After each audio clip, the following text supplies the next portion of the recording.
Donc, bienvenue. Merci. Daniel précisait tout à l'heure que votre film était à la lisière de C'est la ça. programmation, à notre programmation habituelle, en tout cas, on va dire. Parce que, évidemment, si les personnages sont quand même traversés d'affres psychologiques, voire de souffrances psychiques, voire de Oui. bipolarité, il n'y a pas de ce qu'il est convenu d'appeler des patients ou des usagers directement Non. en prise avec le film. Non. Donc, vous êtes membre d'un collectif, Oui, le alors en film du fait, dispensaire. avec Romain qui n'est pas là, Romain, lui, il est médecin, un médecin infectiologue, et moi, je suis étudiant en médecine et en cinéma.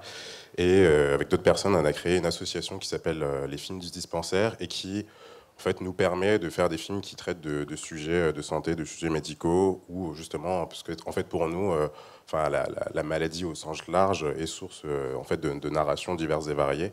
Et voilà, il y avait cette question de comment mettre en scène ces différentes sources de narration et de montrer, en fait, les différents enjeux de qu'est-ce que peut être la maladie, de qu'est-ce que peut être la santé, et d'apporter un regard, en fait, assez différent. Et on fait à la fois de la fiction et aussi du documentaire dans le cadre de cette association. Voilà.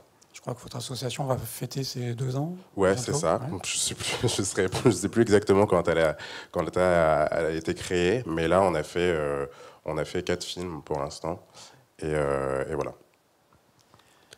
Ok. Le champ médical est très large. Qu'est-ce qui vous a amené à vous intéresser au manque, à la perte, au deuil, à la bipolarité? Bah alors, je vais juste vous expliquer un peu le contexte de ce film parce qu'il est un peu particulier. En fait, on a fait ça dans le cadre d'un festival qui s'appelle les 168 heures, où l'objectif c'est de faire un film en une semaine de la réalisation à la première version du montage.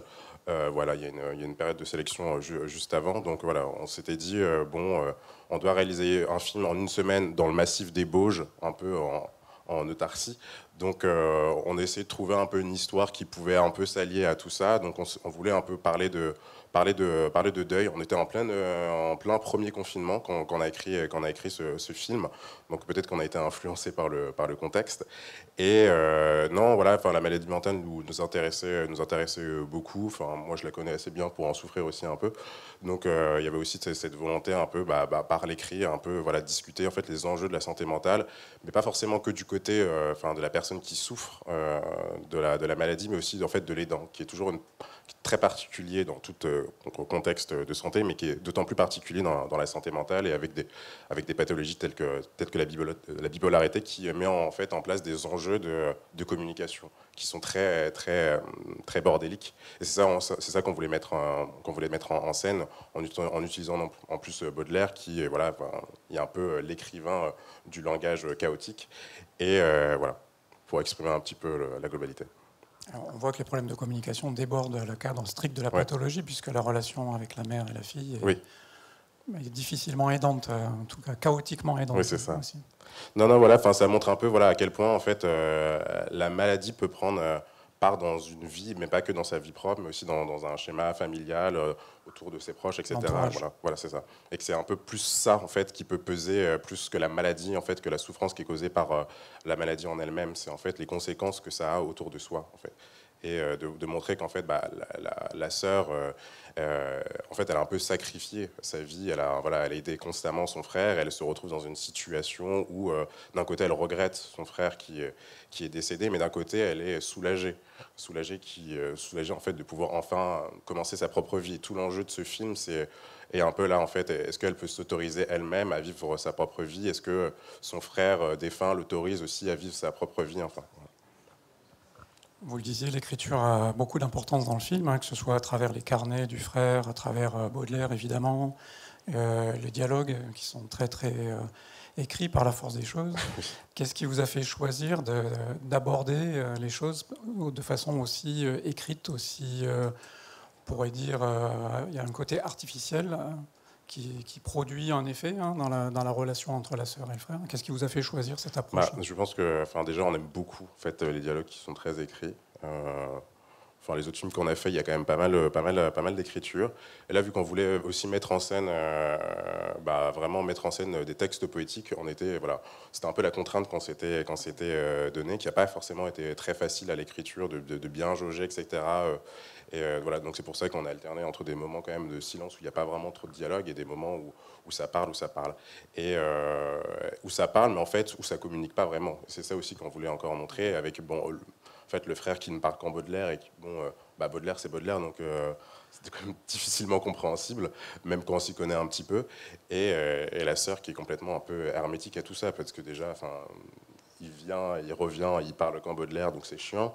Et voilà, c'est ça qu'on voulait un peu mettre en avant, avec un peu un regard, je dirais pas humoristique, mais un peu critique de tout ça, de cette communication qui ne sert pas à grand chose en fait, où les gens, où les deux personnages, une forme de décalage. voilà, où les personnages sont en total décalage pendant tout le film, et sont aussi eux-mêmes en décalage par rapport à eux-mêmes. Voilà.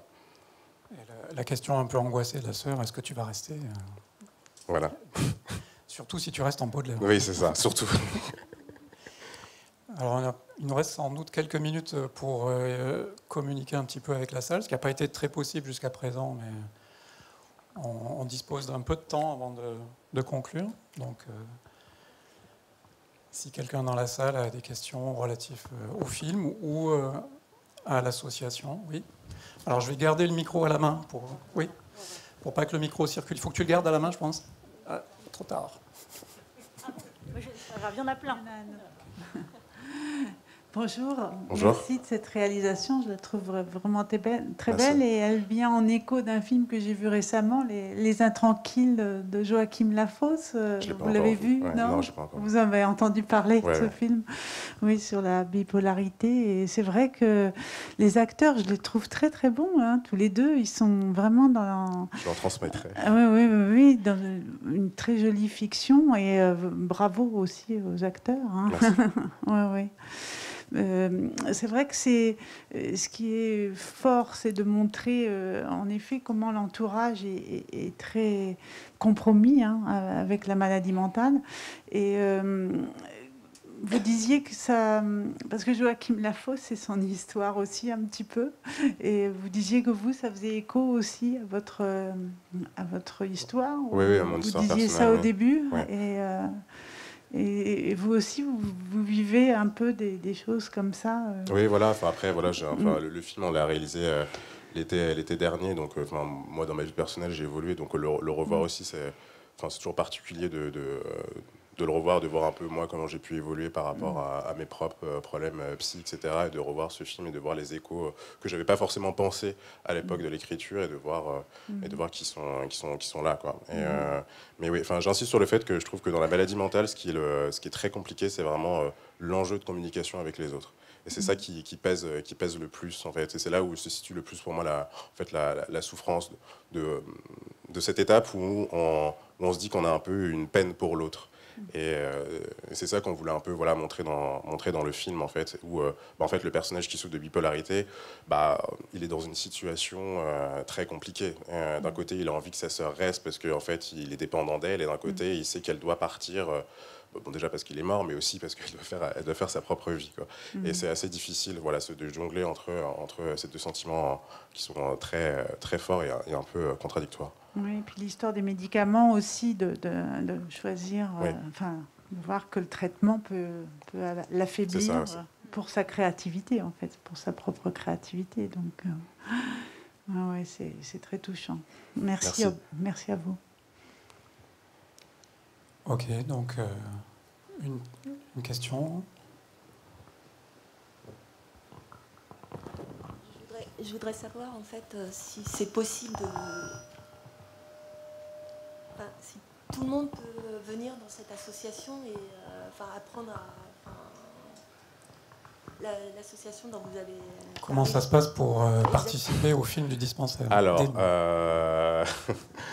on n'a pas trop réfléchi, en fait, à la question. Bon, ça fait 2 ans, mais en fait, c'est quand même assez récent, et pour l'instant, on n'est vraiment que 3. Après, il y a des personnes avec qui on a l'habitude un peu de travailler, mais c'était à l'association, soit on l'a créé pour avoir des financements à la base. Mais après, c'est vrai que petit à petit, on commence à rencontrer des gens qui sont entre le secteur de la santé et le secteur de l'audiovisuel. Donc, il y a aussi un peu cette envie de commencer à faire des projets qui soient un peu plus gros, d'en faire plus. Et aussi, il y a des gens qui sont intéressés, qui veulent aussi relier les deux. On est très ouvert. Voilà. Donc, après, je peux donner le mail. Le mail, c'est lesfilmsdudispensaire@gmail.com. Donc, voilà.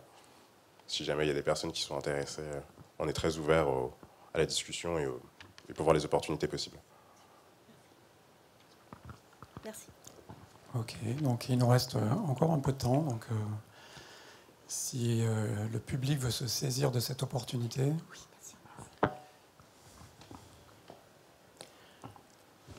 Une fois, deux fois. Ok. Alors, on a trouvé un Madison, donc on va garder un peu de temps pour faire un Madison, sans moi.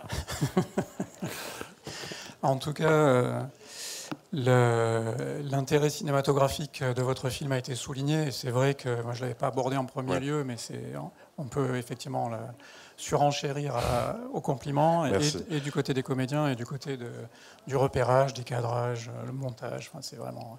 Au niveau son aussi, c'est très sympa d'avoir un son qui arrive bien aux oreilles. Donc, merci beaucoup. Voilà. Merci d'être venu. Donc, merci. Encore une fois, vous êtes à la lisière, mais vous êtes bienvenue quand même. Donc, vos futures productions... avec plaisir. J'avais entendu parler du festival depuis quelques temps. Et... Ok. Donc voilà, je pense que c'est un grand plaisir. Vous étiez sur la post-production de Retour...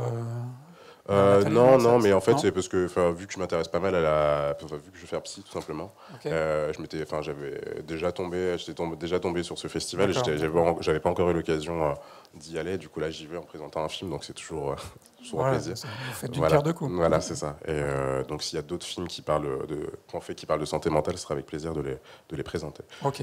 Merci beaucoup. Merci de votre présence et merci pour votre travail. Merci.